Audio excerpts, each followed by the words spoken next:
নমস্কার, আমি জ্যোতিষাচার্য সিদ্ধার্থ চ্যাটার্জি। আজ আলোচনা করব দারিদ্র্য যোগ নিয়ে। দারিদ্র্য যোগ কী?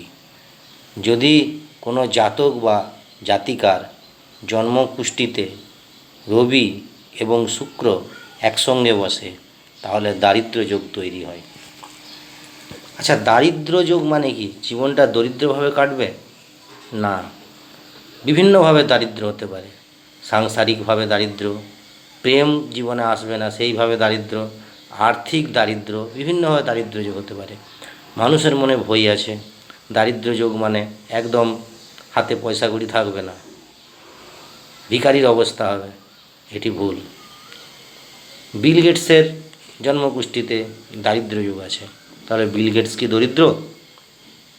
রতন টাটার জীবনেও দারিদ্র যোগ আছে, তারও জীবনে জন্মকুষ্ঠিতে রবি এবং শুক্র একসঙ্গে বসেছে। এমনকি বিশ্বকবি রবীন্দ্রনাথ ঠাকুরের জীবনেও দারিদ্র যোগ আছে। তাহলে এরাও কি দরিদ্র? হ্যাঁ, দরিদ্র ঠিক।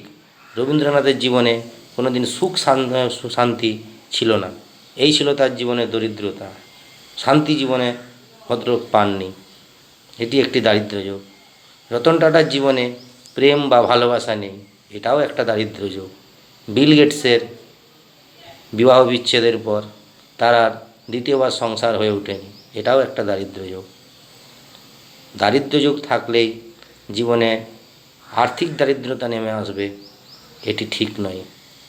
হ্যাঁ, তবে দারিদ্র যোগ জীবনে যখন তার দশা বা অন্তর্দশা আসবে তখন দারিদ্র যোগ দেবে, তা বলে এই নয় যে আর্থিকভাবেই দারিদ্রতা আসবে। বিভিন্নভাবে দারিদ্রতা আসতে পারে। যদি আমার ভিডিওটি ভালো লাগে তাহলে লাইক এবং শেয়ার করে দেবেন। ধন্যবাদ।